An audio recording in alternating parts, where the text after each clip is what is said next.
এইসব আপনি মানে আপনার শুধু জিনিস আর আর সবার এই এই ডান দিকটা নজরে আসে না, শুধু বাঁ দিকটা নজরে আসে? হ্যাঁ স্যার। তার মানে এই মুহূর্তে আমি আপনার সামনে আছি, আপনি আমার অর্ধেকটা দেখতে পাচ্ছেন, আমার এই ডান দিকটা আপনি দেখতে পাচ্ছেন না? না স্যার, দেখতে পাই না। আমার যত কাছে কেউ থাকুক না কেন, যদি সে আমার বাঁ দিকে দাঁড়িয়ে থাকে তাহলে না আমি তাকে শুনতে পাই আর না দেখতে পাই স্যার। আমার এই সমস্যাটা রয়েছে স্যার, হেমি স্পেশাল নেগলেক্ট। এই রোগের কারণের জন্য স্যার আমার মাথা লেফট সাইড রেজিস্টার করতে পারে না স্যার, শুধুমাত্র ডান দিকটাই বুঝতে পারি আমি স্যার। সেই জন্য আপনি এইসব পেন্টিংস, এই লোকজন সবার ডান দিকটাই দেখতে পাই আমি স্যার। তাহলে এই এই অসুখের কোনো ট্রিটমেন্ট নিশ্চয়ই আছে। আর আপনারা আপনারা ওনাকে রাস্তায় যেতে দিলেন কি করে? আপনারা তো জানতেন যে ওনার সঙ্গে কি হচ্ছে, তারপরেও যদি কিছু হয়ে যেত ওনার। স্যার আপনি বলুন স্যার, ওর তো নিজের বুদ্ধি ব্যবহার করার দরকার ছিল। ওর কি দরকার ছিল রাস্তায় একা যাবার? আর এ কোনো ছোট বাচ্চা নাকি যে 24 ঘন্টা ওকে নজরে রাখতে হবে? ইনফ্যাক্ট আমরা এর জন্য একটা বেবি সিটার রেখে নিই যে 24 ঘন্টা ওর দিকে নজর রাখবে। এখন এসব বলে কি হবে? হ্যাঁ, ভুল আমাদের হয়েছে, এটা তোমরা মানো আর না মানো আমি মানি। Sir, I am so sorry sir. Sir এই ভুল আর দ্বিতীয়বার আর হবে না। সারিকা আমার ছোট বোন, আর এর খেয়াল রাখা আমার দায়িত্ব স্যার। কারেক্ট। এরপর থেকে এরকম কোনোদিন হবে না। আর তাছাড়া এখন তোমার ওষুধ খাওয়ার সময় হয়েছে না, চল ওষুধ খাবে।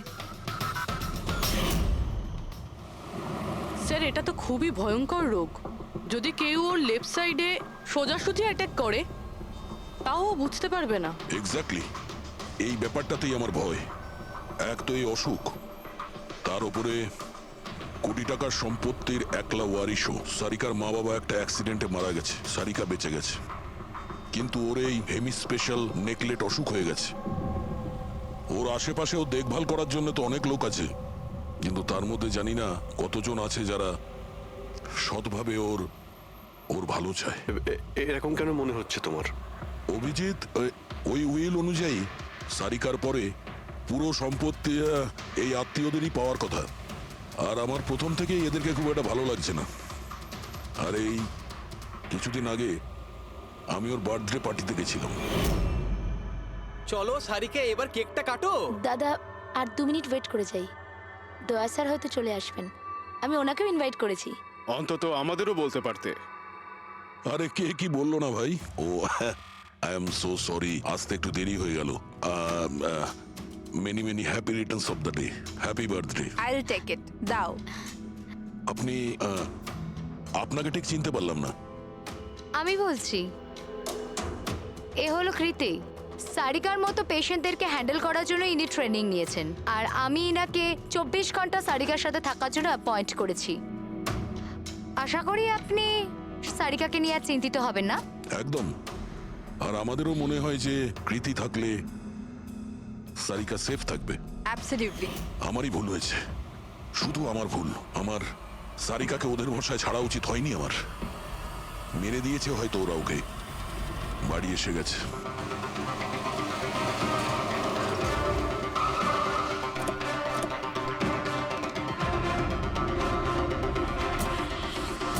কোথায় ও? হ্যাঁ, কি করেছো তোমরা ওর সাথে? স্যার আমরা তো জানি না কি হয়েছে, আমরা তো কিছুই করিনি স্যার। এক মিনিট, কি হয়েছে কি এখানে? স্যার ড্রয়িং রুমের অবস্থা দেখে আমরা এতটাই ভয় পেয়ে গেছি যে আমরা ভিতরে যাইনি। আগে এটা বলো, সারিকা কোথায়? স্যার আমরা কিচ্ছু জানি না, আমরা কিচ্ছু দেখিনি স্যার। আমরা এইসব দেখে ঘাবড়ে গিয়েছিলাম আর সোজা আপনাকে ফোন করেছিলাম। ঠিক আছে, আমরা দেখে নিচ্ছি। পঙ্কজ, এদের সবার স্টেটমেন্ট রেকর্ড করো, আর কাউকে ভিতরে আসতে দেবে না।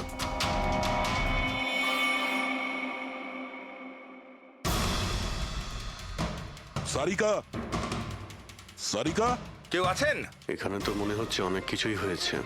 এত রক্ত তো কোনো একজনের হতেই পারে না।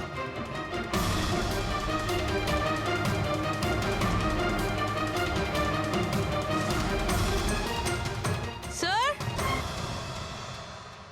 হ্যাঁ স্যার এই দেখুন। কেউ লুটপাট করার জন্য ঢুকেছিল, কিন্তু টাকা নিয়ে বেরোতে পারেনি। যেই ওকে বাধা দেওয়ার চেষ্টা করেছিল তার উপরেই আক্রমণ করে। স্যার, লাশ! সারিকা?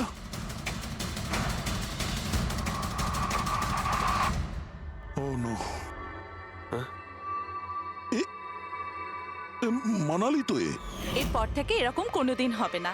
আর তাছাড়া এখন তোমার ওষুধ খাওয়ার সময় হয়েছে না? সারিকার ছোট বৌদি, জয়ন্তর স্ত্রী। তাহলে ও কোথায় আছে?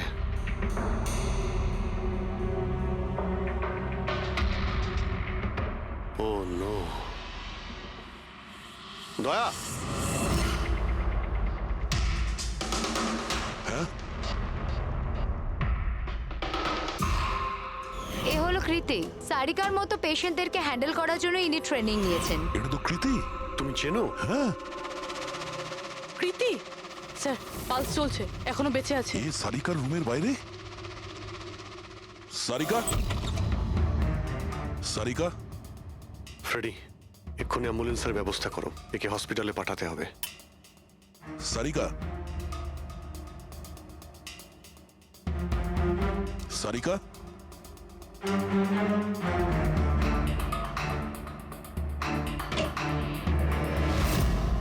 সারিকা? সারিকা? অভিজিৎ? না না না না না, কিছু নেই, কিছু নেই। Relax, আমরা relax. সিআইডি থেকে এসো। রিল্যাক্স, বাইরে রিল্যাক্স। এসো, বাইরে এসো, বাইরে এসো। রবি, এসো, সাবধানে। তুমি ঠিক আছো তো? বসো, এখানে বসো। থ্যাংক গড একে পাওয়া গেছে। তুমি ঠিক আছো? সবাইকে মেরে দিয়েছে, সবাইকে মেরে দিয়েছে স্যার। এক মিনিট, এক মিনিট। কে করেছে এসব? কে ছিল সে? দয়া স্যার, কি হয়েছিল? স্যার সবাইকে মেরে দিয়েছে স্যার। কে? মেরে দিয়েছে, কে? কে মেরেছে? মেরে দিয়েছে স্যার। আমার মনে হয় এক্ষুনি একে হসপিটালে পাঠানো উচিত, ওর মানসিক অবস্থা ঠিক নেই। ওটাই ঠিক হবে, মনে হচ্ছে শক পেয়েছে। রবি, তোলো একে। ওঠো, ওঠো। আমার সাথে এসো।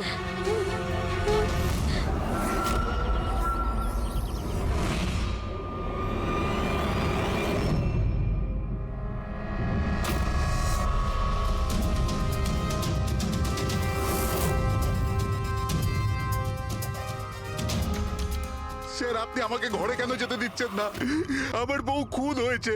স্যার প্লিজ, স্যার প্লিজ, আমি একবার দেখতে চাই, শুধু একবার। মিস্টার জয়ন্ত, আপনার স্ত্রীর খুন হওয়ার জন্য আমরা খুব দুঃখিত, কিন্তু আমরা আপনাদেরকে ভেতরে যেতে দিতে পারি না। 3 জনের উপর হামলা হয়েছে, একজন মারা গেছে, একজন আহত, আর একজন শক পেয়েছে। আর আপনারা বলছেন যে আপনারা কিছুই জানেন না। হ্যাঁ, সত্যি আমরা কিচ্ছু জানি না স্যার। ইনফ্যাক্ট আমরা এখানে কেউ ছিলামই না স্যার। আমরা সবাই নিউ বোম্বেতে ছিলাম একটা পার্টিতে। কোন পার্টি? স্যার একটা ফ্রেন্ডের রিসেপশনের পার্টি। তো আপনারা সবাই ওখানে গিয়েছিলেন তো? মানালি? ও বাড়িতে কেন ছিল? স্যার মানালি আমাদের সঙ্গে গিয়েছিল। বাড়িতে শুধু সারিকা আর কৃতি ছিল, কারণ স্যার সারিকা শরীর খারাপ ছিল। কিন্তু স্যার এই পার্টি থেকে হঠাৎ মানালি কি করে হারিয়ে গেল আমরা কিচ্ছু জানি না স্যার। স্যার, হ্যাঁ পূরবী, স্যার এই দেখুন, এর নখে এবং এর বডিতে অনেক গুঁড়ো চুল পাওয়া গেছে। স্যার, এই কাঁচের টুকরোগুলো দেখুন, বেশ মোটা, মনে হচ্ছে কারো চশমার কাজ।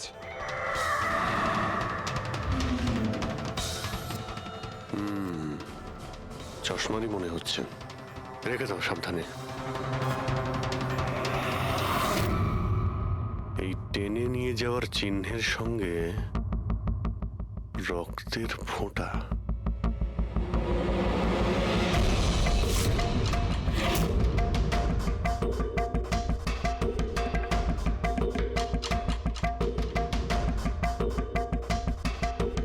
এখানে এতটা রক্ত,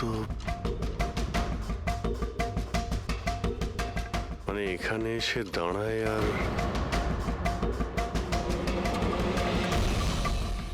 বাইকের চাকার দাগ। কেউ আহত অবস্থায় এখানে আসে আর বাইকে উঠে এখান থেকে বেরিয়ে যায়। আচ্ছা একটা কথা বলুন তো, আপনাদের মধ্যে বাইক কার কাছে আছে? বাইক? না স্যার বাইক তো কারুর কাছে নেই, আমাদের সবার কাছে নিজের পার্সোনাল গাড়ি আছে স্যার। এই বাড়িতে টোটাল 5টা কার আছে স্যার। কিন্তু অভিজিৎ এটা কেন জিজ্ঞাসা করছো? কারণ কেউ খুবই আহত অবস্থায় বাইকে উঠে এখান থেকে চলে গেছে, আর আমার পুরো বিশ্বাস যে খুনি সেই। আই থিঙ্ক এর জবাব সারিকাই দিতে পারবে। ওর জ্ঞানটা একবার ফিরে আসুক। বাই দ্য ওয়ে, আপনাদের মধ্যে কি কারো চোট বা আঘাত লেগেছিল? আঘাত আমাদের? স্যার, আপনার কথার মানে কি? আমাদের কেন চোট লাগবে? আপনারা আমাদেরকে সন্দেহ করছেন? যতক্ষণ এই কেসটা সলভ না হবে আমরা সবার উপরেই সন্দেহ করব। আর আপনারা যদি আমাদের সঙ্গে সহযোগিতা না করেন তাহলে আমাদের সন্দেহ আরো বেড়ে যাবে। হ্যাঁ, তাই প্লিজ কোঅপারেট।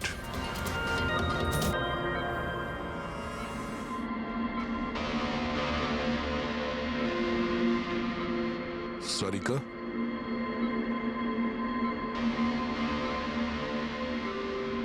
আচ্ছা, তুমি কি ঠিক আছো? অভিজিৎ, সারিকা, দয়া স্যার, তুমি ঠিক আছো? স্যার মানালি বৌদি আর কৃতি স্যার। কৃতি ঠিক আছে, কিন্তু মানালি মারা গেছে। সামলে কৃতি।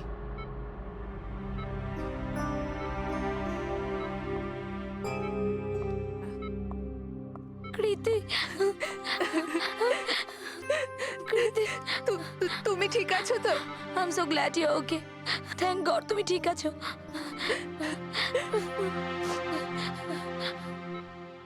আচ্ছা, কাল এক্স্যাক্টলি কি হয়েছিল তুমি বলতে পারবে?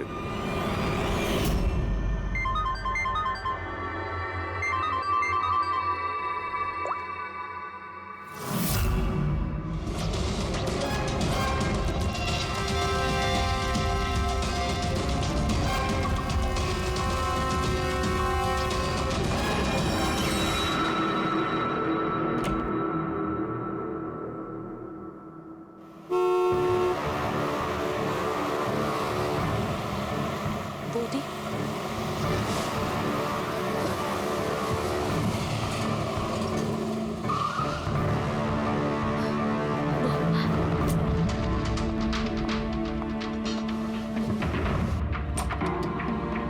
সারিকা,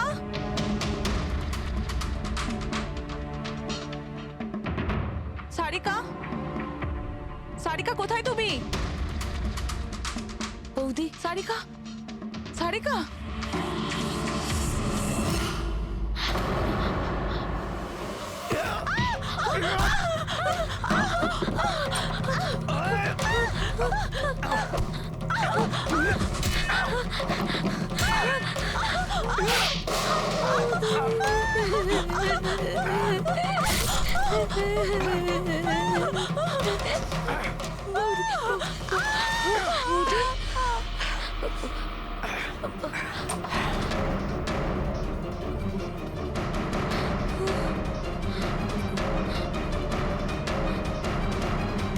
কৃতি, কৃতি, কৃতি। তো তুমি ওনার দরজাতে ধাক্কা দিয়েছিলে। তো কৃতি, আপনি কি দেখেছিলেন? আপনার উপরে আক্রমণ কি করে হলো? সারিকার জোরে চিৎকারের আওয়াজ পেলাম, আমি তখনই ঘর থেকে বাইরে আসি। সারিকা, এইসব কি করে? কৃতি, কৃতি, সারিকা তুমি ঠিক আছো তো? কৃতি, আমি আমি আমার রুমে। কৃতি, আমি ও, এখানে। Okay okay okay Sarika, you don't worry, I am coming. Kriti সাবধানে, খুনি এখনো বাড়িতেই আছে। খুনি? সারিকা, তুমি ওকে দেখেছো যে কৃতির ওপর হামলা করেছে? হ্যাঁ স্যার, আমি দেখেছিলাম। সারিকা, সারিকা, কৃতি, কৃতি, সারিকা, সেই মুহূর্তে তুমি যা যা দেখেছো সেটা তুমি একটা পেপারের ওপর আঁকতে পারবে? হ্যাঁ স্যার, যখন আমি ওনাকে মানালি বৌদির পেছনে দেখেছিলাম তখন খুব ভয় পেয়ে গেছিলাম। আমি শুধু ওই মুখটার একটা ঝলক দেখতে পেয়েছিলাম স্যার। যখন আমি আবার দেখি তো তখন আমি শুধু হাতটুকু দেখতে পাই। কৃতি আমার দিকে আসছিল আর তারপর পিছন থেকে হাত এলো, ওই হাতটা ওর ওপর হামলা করলো। লোকটা রেনকোট পরেছিল আর গ্লাভস আর একটা বড় চকপকি ঘড়ি, এই যে একেবারে সেরকমই হুবহু যেমনটা আমি দেখতে পেয়েছিলাম।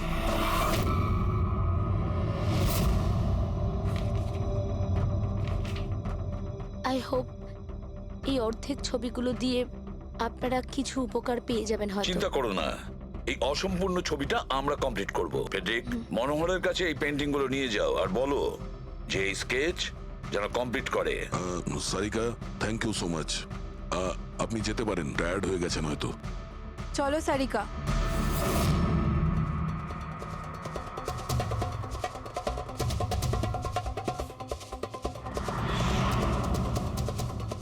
এই লোকটাকে তো আগে কখনো দেখিনি স্যার। হতে পারে শুধু এই কাজের জন্যই হায়ার করা হয়েছিল। আর ঠিক সময়ে মানালি ওর প্ল্যানটা ভেস্তে দিল। খুব মন দিয়ে দেখো এই স্কেচটা। এটা সেই লোকটার ছবি যে মানালিকে খুন করেছিল। আপনারা কি একে কোনোদিন দেখেছেন? আমি তো বুঝতেই পারছি না আমাদের কেন সন্দেহ করা হচ্ছে।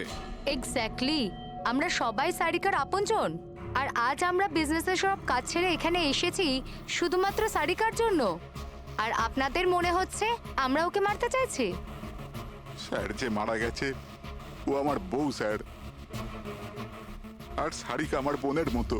স্যার, আমি যখন খুব ছোট ছিলাম আমার বাবা মা মারা গিয়েছিল।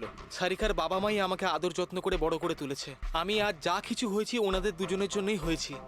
আর স্যার, আমি সারিকাকে আমার নিজের প্রাণের চেয়েও বেশি ভালোবাসি। এক্স্যাক্টলি, এক তো আমরা ওর জন্য নার্স রাখলাম, আর আপনারা সবাই আমাদেরকেই সন্দেহ করছেন। হ্যাঁ, সন্দেহ করছি তোমাদের সবাইকে। আমি নিজের চোখে দেখেছি কতটা ভালোবাসো তোমরা ওকে। আপনারা সবাই ভালোভাবেই জানেন যদি ওই বেচারির কিছু হয় তাহলে ওর কয়েকশো কোটি টাকার সম্পত্তির তোমাদের সবার মধ্যে। দেখে তোমরা সবাই পার্টিতে গিয়েছিলে, ওখানে মালিনী কোনো কথা শুনেছিল যে কোনো খুনি ওকে মারতে চলেছে। মালিনী কাউকে কিছু না বলেই নিজে ওকে সাবধান করে আর চলে যায় সেখানে যেখানে খুনি মানালিকে মেরে ফেলে। আর যদিও পার্টিতে এই কথাটা শুনে থাকে তাহলে আপনাদের মধ্যে কেউ হবে? কেউ না? ঠিক আছে, তোমরা এখন যেতে পারো, কিন্তু একটা কথা ভালো করে মনে রাখবে, আমাদের কড়া নজর থাকবে তোমাদের উপরে। অভিজিৎ, দয়া, ও বলছিল মানালি ওকে ফোন করেছিল যে মানালি পুলিশ নিয়ে ওর বাড়িতে পৌঁছচ্ছে। এক্স্যাক্টলি স্যার, কিন্তু ও না আমাদের সঙ্গে কন্ট্যাক্ট করেছে না পুলিশের সঙ্গে। হতে পারে কেউ ওর পিছু নিয়েছিল, তাই হয়তো ও ভয় পেয়ে গিয়েছিল। একটা কাজ করি আমরা, পঙ্কজ পুরবি, ওই পার্টিতে যে কয়জন লোক এসেছিল ওদের প্রত্যেকের নাম আর ফোন নাম্বার বের করো, আর খোঁজ নাও ওই রাতে মানালির বাড়ির আশেপাশে ওদের মধ্যে কার ফোন অ্যাক্টিভ ছিল।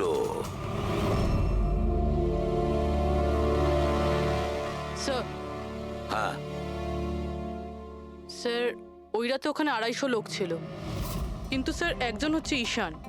ওই রাত্রেও পার্টিতে ছিল, আর ওখান থেকে ও সারিকার বাড়ির দিকে গেল যখন মানালি পার্টি ছেড়ে গেল। আর ফোন ওখানেই বন্ধ হয়ে যায় ওদের বাড়িতে।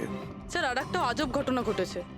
মানালি সেই রাতে ওই বাড়িতে ফোন করেইনি, বরং সেখান থেকে ব্যান্ড্রায় গিয়েছিল কোয়াড্রাম, আর তারপর থেকে ফোনটা সুইচড অফ। মানালির সেলফোন তোর কাছেই ছিল ওই ক্রাইম সিনে?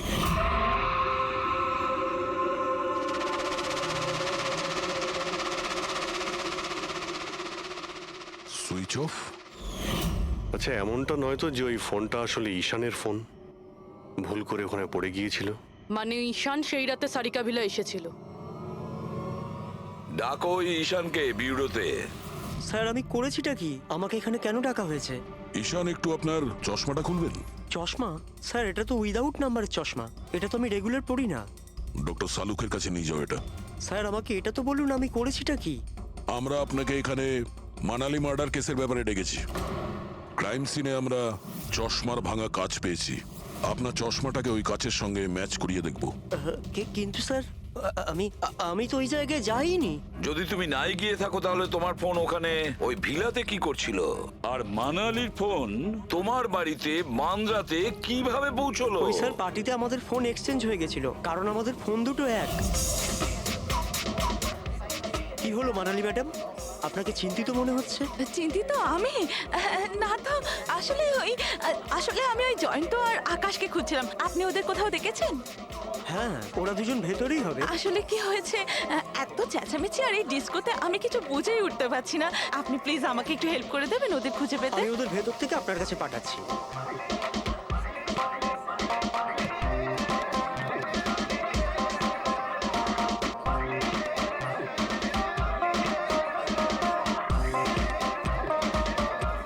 মানালি, ঈশান, তুমি তো বলছিলে মানালি খুঁজছে আমাদের। কোথায় মানালি? আরে এক্ষুনি তো এখানেই ছিলেন মানালি, কি জানি কোথায় চলে গেলেন। ওই দিকটা কি দেখি, চলো। স্যার চলো। আমার ফোন সুইচ অফ ছিল, এই জন্য আমি মানালিকে বলতে পারি। সেই কারণে মানালি পুলিশকে ফোন করতে পারেনি। স্যার আমাকে বিশ্বাস করুন, আমি খুন করিনি। খুনি না হলেও খুনির সঙ্গী তো হতে পারো, যে ওখানে ওই পার্টিতে উপস্থিত ছিল। তুমি পার্টিতে মালিনীর সমস্ত কথা শোনো, আর যখনই মানালি ওখান থেকে বেরোয় তুমি মানালির পিছু নাও। কোনো কায়দা করে তুমি মানালির ফোন তোমার বাড়ি ব্যান্দ্রাতে পাঠিয়ে দিলে, আর ওখানে পাওয়া চশমার কাঁচের টুকরো, আমাদের সন্দেহ ওটা তোমার চশমার রিপোর্ট তো আমরা পেয়েই যাব আমাদের ফরেন্সিক ল্যাব থেকে।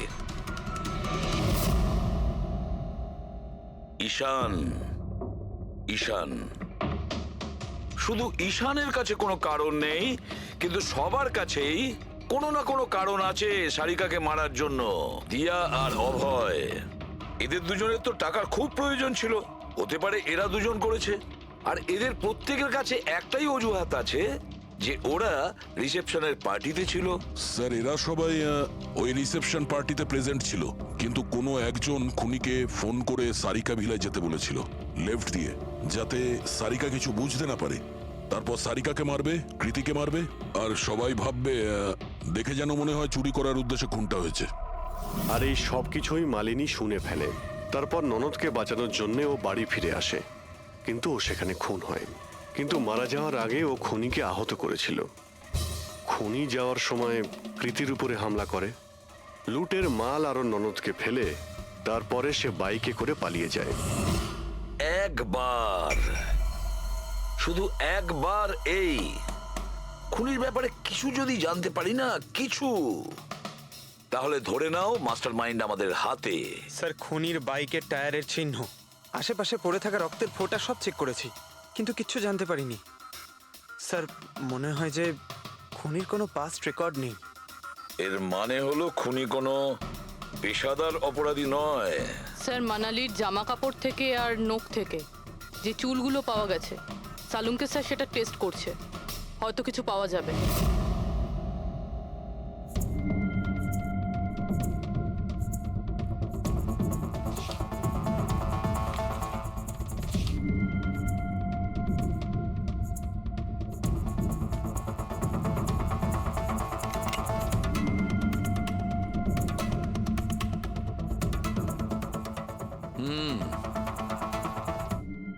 আমার আন্দাজ একদম ঠিক ছিল, এবার শুধু ডিএনএ রিপোর্টটা দরকার।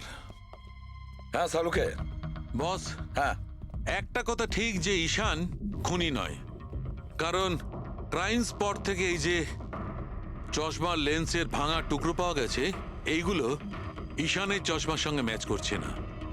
এক তো ঈশানের চশমার পাওয়ার 0, আর দ্বিতীয়ত ঈশানের যে চশমাটা তার লেন্সগুলো একদম নর্মাল, কিন্তু এই লেন্সটা ফটোক্রোম্যাটিক, মানে রোদের সঙ্গে রং পাল্টায়। আচ্ছা, ওই যে রক্ত পাওয়া গিয়েছিল ওই বাইকে টায়ারের মার্কের কাছে, সেটা কি খুনির রক্ত? হ্যাঁ, ওই রক্তটা খুনিরই, যার বয়স 25 থেকে 30 বছরের মধ্যে। আর মানালির নখে যে চুলটা পাওয়া গেছে ওটা নিশ্চয়ই খুনির। আসলে বস, হাতাহাতি করবার সময় চুল গোড়া থেকে উপড়ে আসে, অথচ এই যে চুলটা, এটা উপড়ে আসেনি, কাটা হয়েছে। আর এইটা দেখো স্ক্রিনে, যতগুলো চুল আছে সব আলাদা আলাদা রকমের। কোনো চুল সিধে, কোনোটা কোঁকড়ানো, আর ওগুলো রং দেখো, প্রত্যেকটা চুলের রং আলাদা। কোনোটা কালো, কোনোটা ব্রাউন, কোনোটা ডার্ক ব্রাউন, আর ওই গোল্ডেনও আছে। এই চুলগুলো একটা লোকের হতেই পারে না। আলাদা আলাদা লোকের চুল? হ্যাঁ দয়া, এই চুল থেকে আমরা বিভিন্ন ধরনের কেমিক্যাল পেয়েছি, যেমন হচ্ছে কেরাটিন, ফিফটাইন, আরো অনেক কিছু। আমার মনে হচ্ছে না যে এই চুলগুলো কোনো একজন লোকের মাথার চুল।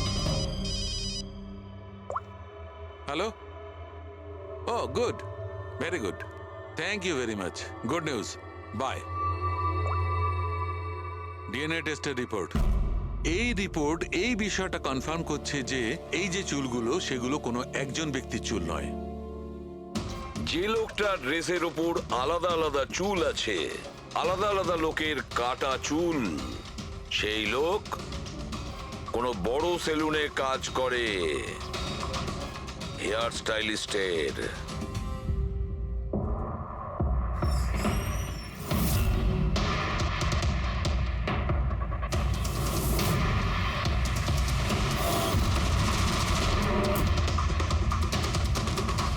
স্যার, এ তো বিমল, আমাদের স্পায়ের স্টার হেয়ার স্টাইলিস্ট।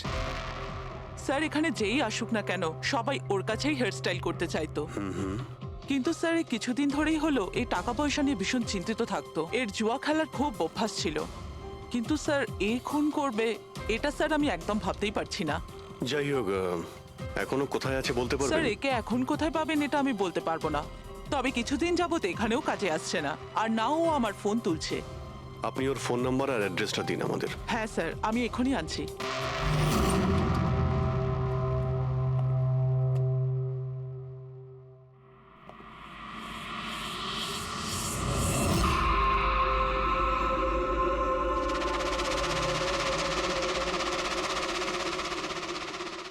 ও নো, এ তো গেছে।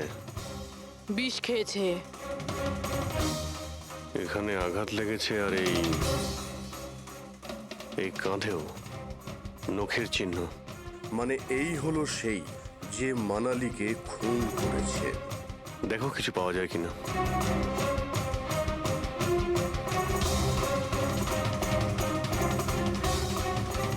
স্যার, হ্যাঁ, আমি বিমলের বাইকটা চেক করলাম স্যার। বাইকটার হ্যান্ডেলে শুকিয়ে যাওয়া রক্ত আর কাঁদালে। আই এম শিওর স্যার এগুলো ওই বাড়িটার ব্যাকইয়ার্ড থেকেই লেগেছে।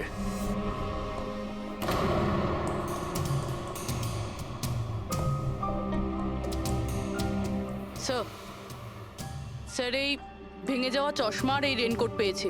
রেনকোটে রক্ত লেগে আছে।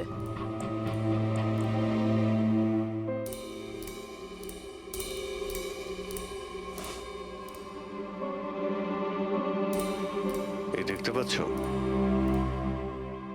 বাঁ হাতে ঘড়ি। হ্যাঁ, তাহলে স্যার যদি বিমল বাঁ হাতে ঘড়ি পরতো তাহলে কেউ সারিকাকে খুন করবে সেই আলোচনা শুনে ফেলে, আর তখন মানালি ঈশানের কাছে সাহায্য চায়। ওকে বলে যে জয়ন্ত আর আকাশকে ওখানে পাঠিয়ে দিতে। এর মানে আকাশ আর জয়ন্ত দুজনেই নির্দোষ। বাকি রইল এই তিনজন, রজনী, অভয় আর দিয়া। ওই খুনের মাস্টারমাইন্ড এই তিনজনের মধ্যেই কেউ হবে। আচ্ছা স্যার, ওই কলের অন্যদিকে কে ছিল? স্যার, ওই বিমল হতে পারে। না স্যার, আমি বিমলের ফোন রেকর্ড চেক করেছি। ওই রাত্রে ওদের মধ্যে কেউই বিমলকে ফোন করেনি। তাহলে অপর প্রান্তে কে ছিল সেদিন? ল্যান্ডলাইন? আচ্ছা, ওদের বাড়ির ল্যান্ডলাইন ফোন? হ্যাঁ, হতে পারে।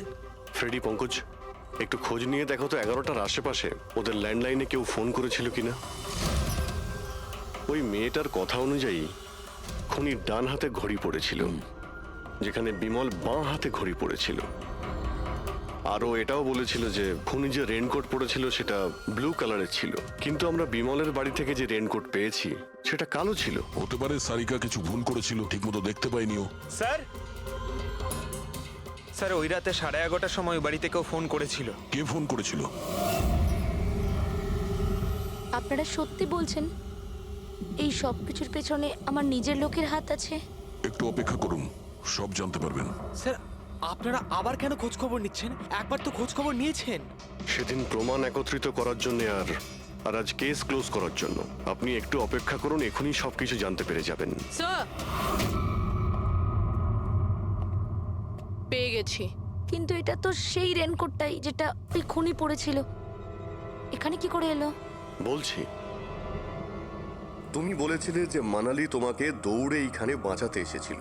কারণ ও ওখানে পার্টিতে শুনেছিল যে কেউ তোমাকে খুন করতে চায়। কিন্তু সে খুনি ছিল না, সেই ছিল যে এই পুরো প্ল্যানটা করেছিল।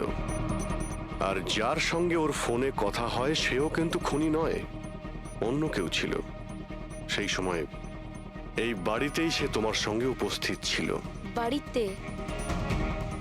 ওই সময় আমার সাথে কৃতি, কারেক্ট? এটা পুরো প্ল্যান ছিল।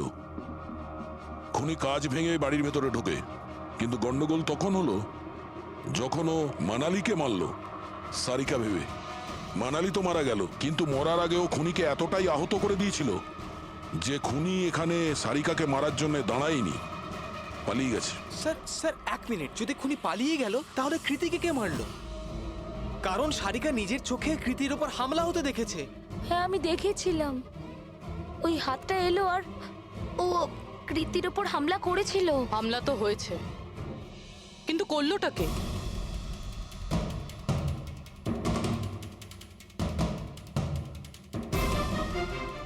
আপনারা সবাই আমাকে এভাবে কেন দেখছেন? এর উত্তর তো শুধু তুমিই দিতে পারবে কৃতি। ও রাত ঠিক 10:30টার সময় শুয়ে পড়েছিল। আর মানালি কাউকে ফোনে কথা বলতে শুনেছিল রাত 11:10 আর সেই ফোনটা এসেছিল এই বাড়ির ল্যান্ডলাইনে। কে রিসিভ করেছিল সেই কলটা? যদি আমরা এটা মেনেও নিই যে বিমল তোমার ওপর হামলা করেছে, তাহলে ও তোমাকে বাঁচিয়ে রাখলো কেন? ও মানালিকে এত নৃশংসভাবে মারলো আর তোমাকে শুধু এই একটা আঘাত কেন? ও সারিকাকে কেন মারলো না? আর এই চুরি করা টাকা ছেড়ে পালালো কেন? আর সব থেকে বড় প্রশ্ন, ও খুনিকে এই ব্লু কালারের জ্যাকেট পরে থাকতে কি করে দেখলো? কি করে দেখলো সেই ঘড়িটা যা বিমল লেফট হ্যান্ডে পড়তো, রাইট হ্যান্ডে নয়? বিমলের রেইনকোটের কালার ছিল ব্ল্যাক।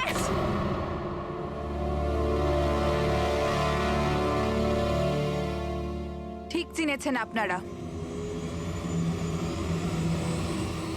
ওই হামলা আমি নিজেই করেছিলাম।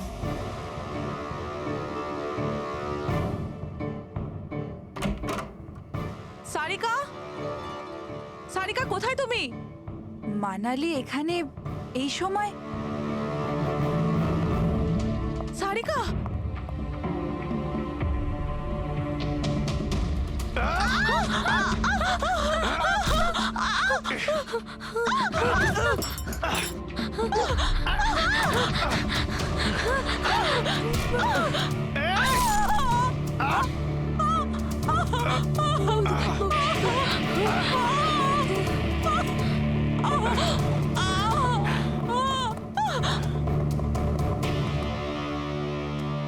কৃতি,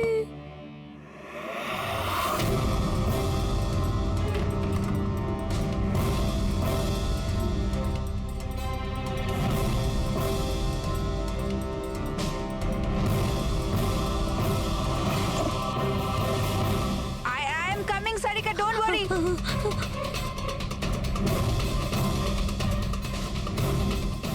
কৃতি। কারণ আমি চাইনি কেউ আমার উপর সন্দেহ করুক। আর তুমি যখন এত কিছু বলেই দিলে, তখন ওই মাস্টার মাইন্ডের নামটাও বলে দাও। হ্যাঁ, আর তুমি যদি বলো ওর নামটা আমি বলে দিই, যে মানালিকে মেরেছে আর সারিকাকে মারতে পারতো। কি রজনী দেবী? আপনি জানেন আমরা কার কথা বলছি? রজনী, তুমি? হ্যালো, কিলার শার্প 11:30টায় পৌঁছে যাবে।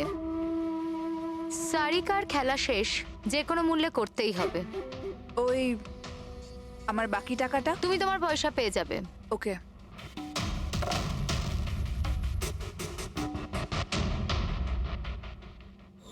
রজনী, তোমার জন্য আমি আমার বউকে আমার পয়সার দরকার ছিল। সারিকার বেবি সিটিং করতে করতে আমি হাঁপিয়ে উঠেছিলাম। আর এইসব তোমার জন্য হয়েছে আকাশ। তোমার জন্য আমরা সবাই সারিকার আয়া হয়েছিলাম। আমাকে আমার জীবন যাপন করতে হতো আগের মতো।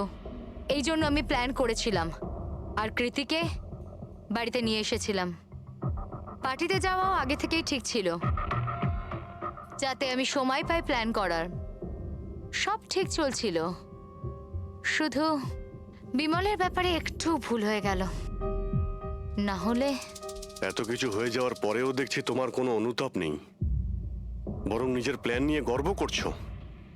তুমি অনেক সময় পাবে নিজের প্ল্যানের ভুল ত্রুটি ধরার, কারণ তোমার এই বাকি জীবন এবার তোমাকে জেলের মধ্যে বসেই কাটাতে হবে।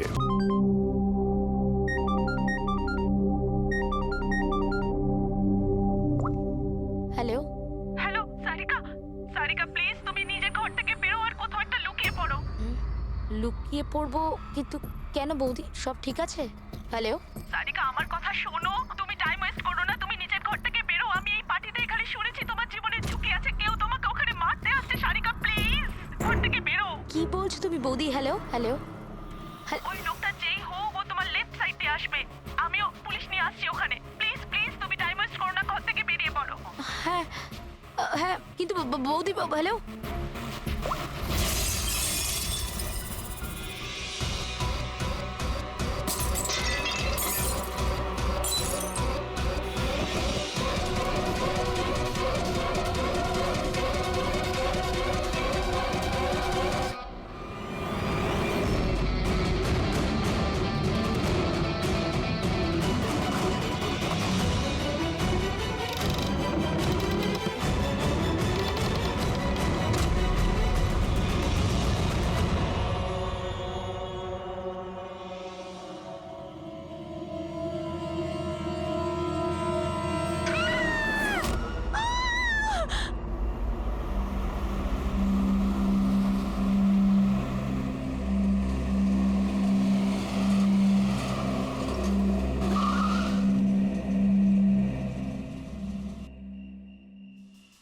এক তো না বলে চলে গেছে, আর ফোনও তুলছে না। আরে ভাই, এমন কেউ করে নাকি? আরে কমসে কম বলে যাওয়া তো দরকার ছিল। হয়তো কোনো প্রবলেম হবে এই জন্য ধরেনি। তুমি না সবসময় কাম অন, প্রবলেম তো আমাদের হয়েছে, অ্যাটলিস্ট আমাদের বলা দরকার ছিল ওর। আর না তো কি, একদম বাচ্চাদের মতো ব্যবহার, কারো চিন্তাই করে না। সি গাইস লিসেন, প্রথমে ঘরের ভেতর ঢুকে দেখি। এটাও তো হতে পারে যে ঘরের ভেতর রয়েছে। চলো চলো।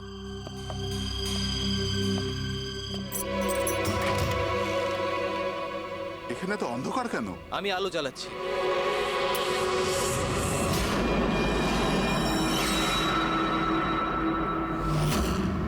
এসব কি? সারিকা, আমার আগে থেকেই মনে হচ্ছিল যে ওই মেয়েটার প্রাণের সংশয় আছে। এই কথাটা আমার হালকাভাবে নেওয়া উচিত হয়নি, ওদের ভরসা করাই উচিত হয়নি।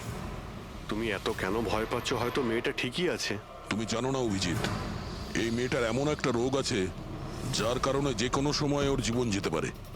কেউ যা খুশি করতে পারে ওর সঙ্গে, কিন্তু ও জানতেই পারবে না। জানতে পারবে না? স্যার, ওকে কোমাতে আছে? না, কমায় না, একটা অদ্ভুত রোগ। আমিও এই রোগের ব্যাপারে আগে কখনো শুনিনি। একটা অসুস্থ মেয়েকে তার পরিবারের লোক মারতে কেন চাইবে? যতটা আমি ওদেরকে চিনেছি, আমার মনে হচ্ছে যে ওদের ভাবসাব খুব একটা সুবিধার নয়। সারিকার সঙ্গে আমার কয়েকদিন আগেই দেখা হয়। একদিন আমি অফিস থেকে যখন বাড়ি যাচ্ছিলাম,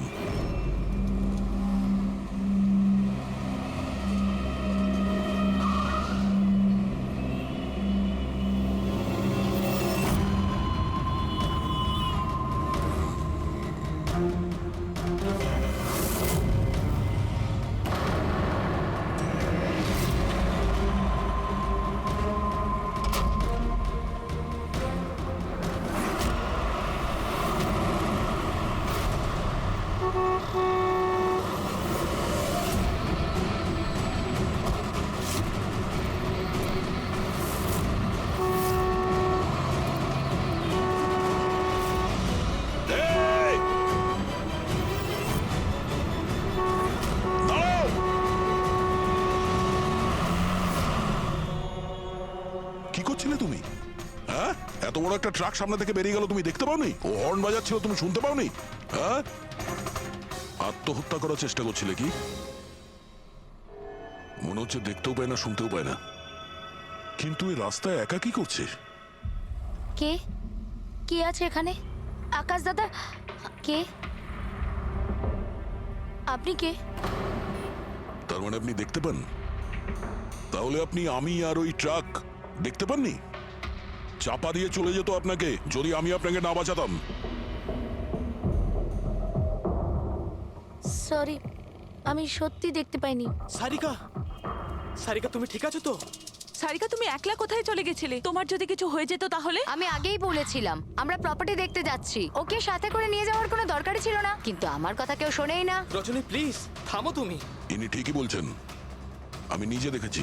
ওনার লেফট সাইড দিয়ে একটা ট্রাক আসছিল, উনি দেখতে পাননি। ও হর্ন বাজাচ্ছিল, শোনেনি। চাপা দিয়ে চলে যেত ট্রাক যদি আমি না থাকতাম। থ্যাংক ইউ দাদা, থ্যাংক ইউ ভেরি মাচ।